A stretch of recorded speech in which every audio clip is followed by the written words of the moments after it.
Dementia dementia কি জিনিস? যেমন হচ্ছে একটু বয়স হলে মানুষ মনে রাখতে পারে না, ভুলে যায়।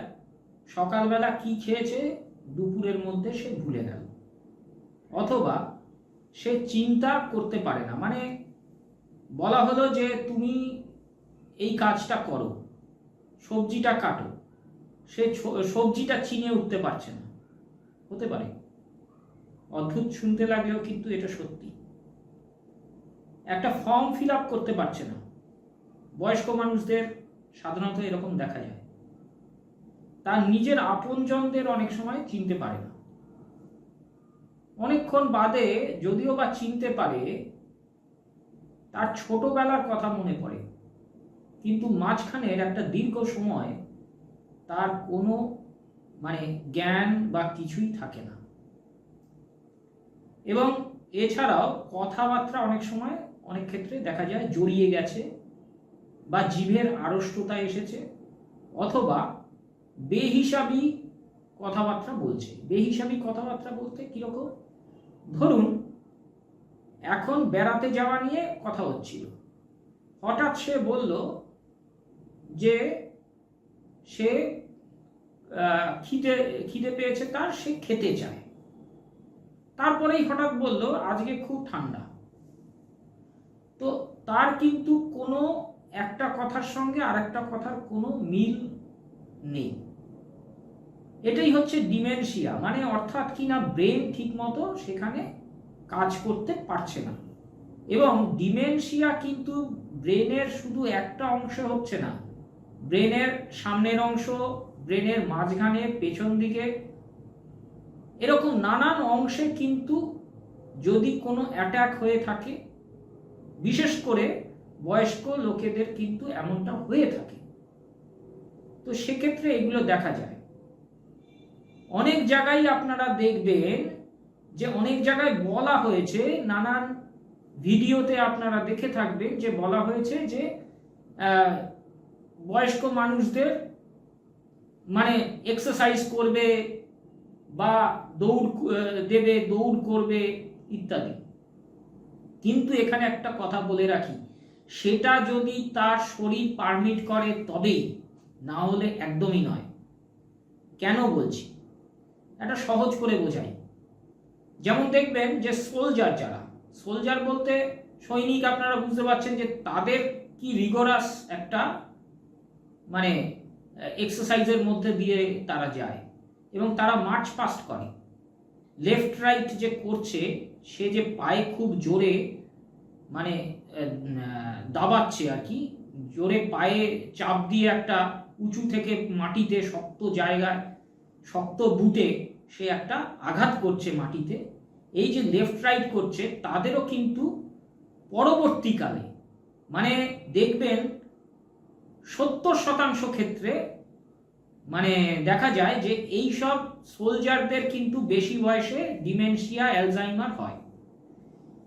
এছাড়াও এই যে ডিমেনশিয়া, অ্যালজাইমার বা এর রিলেটেড যেসব রোগগুলো, পার্কিনসন্স ডিজিজ, প্রধানত কিন্তু এই ধরনের আঘাত পেয়ে, ধরুন যেমন পার্কিনসন্স হয় যেমন বক্সারদের, দীর্ঘদিন ধরে ঘুষি খেতে খেতে কানের আশেপাশে ঘুষি খাচ্ছে, চোখে, মুখে, নাকে, মাথায় ঘুষি খাচ্ছে, বা পড়ে যাচ্ছে। যারা মার্শাল আর্ট প্র্যাকটিস করে তারা পড়ে যাচ্ছে, বারবার পড়ে যাচ্ছে, সেই যে চোটগুলো পাচ্ছে, সেই যে আঘাতগুলো পাচ্ছে, নানান নার্ভ কিন্তু ড্যামেজ হয়ে যাচ্ছে, এবং তার সাথে ব্রেন, নার্ভের সাথে ব্রেন ড্যামেজ হচ্ছে, কিন্তু সে সেই সময়ের জন্য বুঝতে পারছে না। পরবর্তীকালে একটা টাইমে তো মনের জোশ, যেটা মনের যে শক্তি, সেই শক্তি দিয়ে সে লেফট রাইট করছে, মারামারি করছে, ছোটাছুটি করছে, দৌড়ঝাঁপ করছে ইত্যাদি করছে। পরবর্তীকালে কিন্তু তারা যখন বয়স হচ্ছে, তাদের কিন্তু এই সমস্ত রোগগুলো তাদের আসছে। এইটা হচ্ছে প্রধান কারণ, এবং সেটা কিন্তু অন্যান্য বয়স্ক মানুষদের ক্ষেত্রেও এই সেম একই জিনিস কিন্তু দেখা যায়। এবং সেক্ষেত্রে একটাই জিনিস আমি বলবো, যে আপনারা যদি এরকম বয়স্ক মানুষকে এরকম ডিমেনশিয়া রোগের হাত থেকে আবার বাঁচাতে চান, বা ডিমেনশিয়া হয়েছে আস্তে আস্তে তাদেরকে একটু ভালোর দিকে নিয়ে যেতে চান, তাহলে তারা অল্প অল্প করে হাঁটুক, রাস্তা দিয়ে হাঁটুক, ভোরবেলা মর্নিং ওয়াক করুক, বিকেলবেলা ইভিনিং ওয়াক করুক, বা তারা ছোট ছোট কাজ করুক, গাছে জল দেওয়া ইত্যাদি, এই ধরনের ছোট ছোট কাজগুলো তারা করুক। তাহলে কিন্তু এই রাস্তা থেকে মুক্তি পাওয়ার একটা উপায় রয়েছে।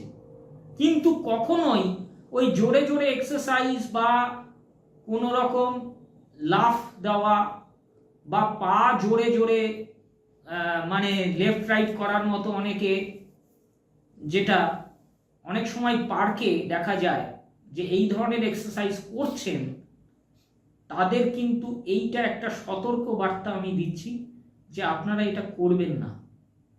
সাধারণ হাঁটুন, সাধারণভাবে চলুন, এবং সকলকেই বলবো যে দৌড় ঠিক আছে, কিন্তু কোনো পাথুরে জায়গায়, পাথুরে মাটিতে দৌড় কিন্তু ঠিক নয়।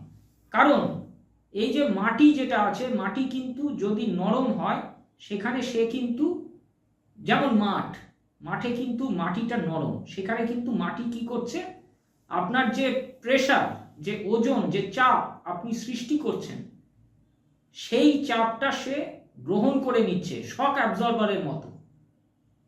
কিন্তু যদি পাথুরে মাটি হয় সেক্ষেত্রে কিন্তু সে পারছে না। অর্থাৎ সিমেন্টের রাস্তায় আপনি দৌড়লেন, আপনি পিচের রাস্তায় দৌড়লেন, সেটা কিন্তু আপনাকে কোনো উপকার দেবে না। যদি আপনি ডিমেনশিয়ার হাত থেকে এই ধরনের এক্সারসাইজ করে বাঁচতে চান, তাহলে মাঠে দৌড়ুন, নরম মাটিতে, নরম ঘাসের উপর দৌড়ুন, একান্ত না হলে মেঠো পথে দৌড়ুন, কিন্তু কখনোই শক্ত কোনো পাথুরে জমির উপর নয়। আমাদের এই চ্যানেলটি লাইক, শেয়ার, সাবস্ক্রাইব করে আমাদের পাশে থাকবেন। অনেক অনেক ধন্যবাদ। নমস্কার।